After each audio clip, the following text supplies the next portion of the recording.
em tempos tão trabalhosos para a sobrevivência do puro Evangelho de Jesus Cristo, temos presenciado o surgimento de variados grupos que, sem o mínimo de preparo e conhecimento bíblico-teológico e sem a condição de articular a menor reflexão bíblica, abrem em cada esquina uma porta, penduram placas, estabelecendo-se com rótulo igreja, iniciando-se a partir daí rendosos movimentos financeiros, fazendo do produto dessas aglomerações de fiéis a sua principal fonte de renda,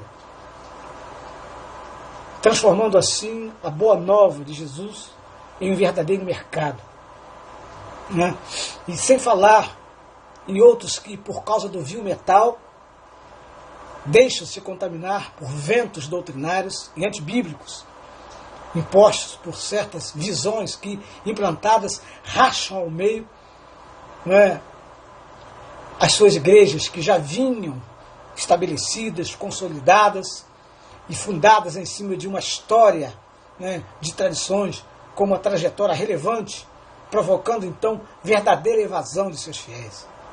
E a nós, que lutamos em defesa da manutenção da fixidez de princípios do Evangelho, da Palavra de Deus, cabe-nos uma pergunta: para que caminhos vamos nós? Para que veredas rumo ao verdadeiro Evangelho genuíno de Jesus Cristo? Todos os dias, queridos, basta sairmos em um tour pela cidade que a gente depara com uma infinidade de igrejas, com suas diferentes placas, portas abertas. Em cada esquina, a gente ouve em alto e bom som o rumor e o alarido de orações, cantorias, deprecações, gritos, né? E os infindos mantras e manifestações as mais estranhas e esquisitas, que, apresentando uma perspectiva esquizofrênica em relação ao Evangelho, nos deixam estupefatos. Mas será que essas portas abertas poderão ser chamadas mesmo de igreja? Muitos querem e tentam se organizar mas poucos conhecem o verdadeiro sentido da palavra igreja. E é sobre isto que eu quero refletir com você através dessa mídia. Porque precisamos penetrar na história para compreendermos sua origem e como se deu a formação da igreja de Jesus Cristo. Porque a verdadeira igreja foi anunciada e prefigurada no Antigo Testamento, mas ela começou a se estabelecer na Nova Aliança. A igreja é o novo povo de Deus formado por Jesus Cristo e guiado pelo Espírito Santo para anunciar a boa nova a toda a humanidade e anunciar a nova aliança. A igreja, gente, é sinal de que em Jesus Cristo todos os povos, ao recebê-lo como Senhor e Salvador, podem ser um só. Costuma-se dizer que a igreja foi concebida na vida histórica de Jesus de Nazaré e nasceu no Pentecostes. Com exceção do Evangelho de Mateus, capítulo 16, 18, quando Jesus metaforicamente se refere à confissão de Pedro como sendo ela a pedra sobre a qual ele edificaria a sua igreja, quando disse: Tu és o Filho de Deus, o Cristo.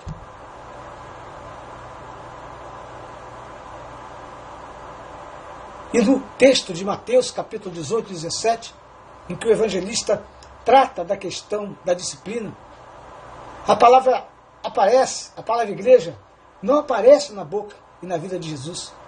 Com efeito, Jesus não veio fundar uma igreja, ele veio anunciar e iniciar o reino de Deus, ou seja, um novo jeito de viver com seres humanos, pois o seu sonho era que o reino fosse construído e pleno de paz, baseado na justiça, na partilha dos bens materiais e nos bens espirituais, de modo que todos pudessem viver o amor de Deus Pai e o amor fraterno.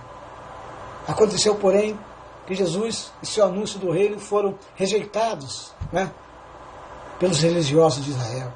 Jesus, então, convoca um grupo de pessoas lideradas pelos 12 apóstolos para serem a semente de seu reino, o sinal e o instrumento de que é possível viver já nesta terra, ao menos como aperitivo, o projeto de Deus para a humanidade.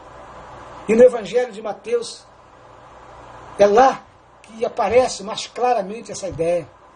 Temos aí um grupo de seguidores de Jesus que percebe e que recebe a incumbência de ouvir e pregar a palavra e o reino de Deus. Multidões afluíam para os locais em que Jesus organizava as suas cruzadas evangelísticas para o ouvirem.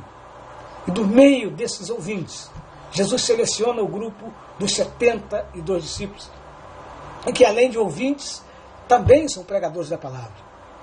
E desses 72, Jesus retira e elege os 12, que serão as colunas da igreja e os juízes do povo. Dos 12, então, Jesus retira os seus 3 amigos mais íntimos, que passam a gozar de forma privilegiada, não é, da amizade do Mestre e de momentos importantes, como, por exemplo, a transfiguração e também da angústia do Horto das Oliveiras. No mesmo momento, do meio dos 3, Jesus escolhe Pedro, né, como líder de todos, e considera a sua relevante confissão, quando ele diz: Tu és o Cristo, o Filho de Deus, como sendo a pedra fundamental sobre a qual seria edificada a igreja, ou seja, o próprio Cristo.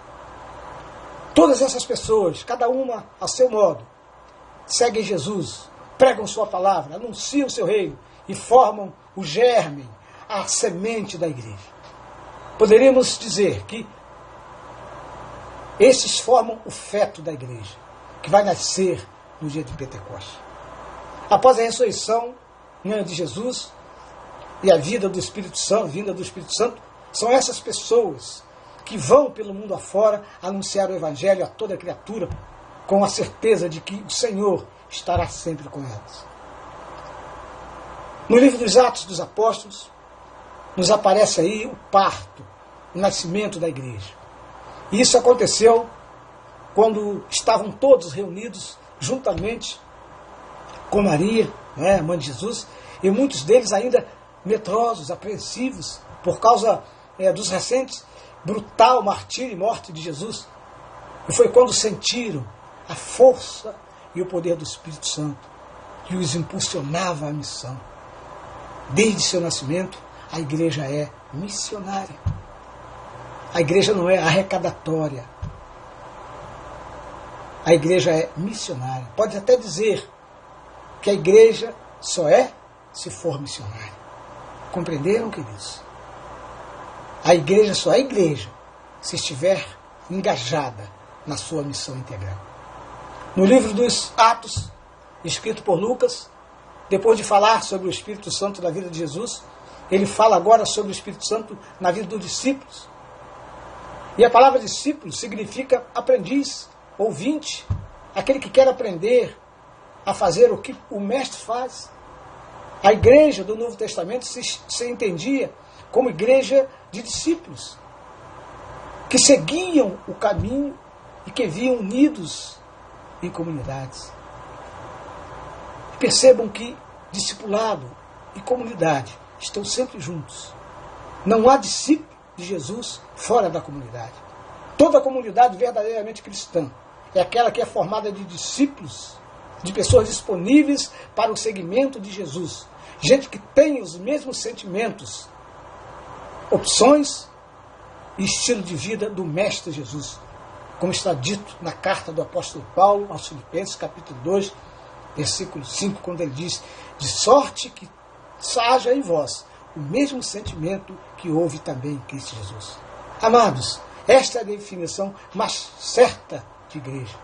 Segundo o Novo Testamento, comunidade dos discípulos de Jesus Cristo, que partem o pão, que pregam a palavra e se esquentam no fogo do Espírito Santo. Que Deus possa te abençoar e semear no seu coração esta compreensão. A compreensão de que ser igreja é estar sob o comando do Mestre Jesus de Nazaré. É se deixar ser moldado pelos valores da existência de Jesus Cristo. Que Deus te abençoe. Amém.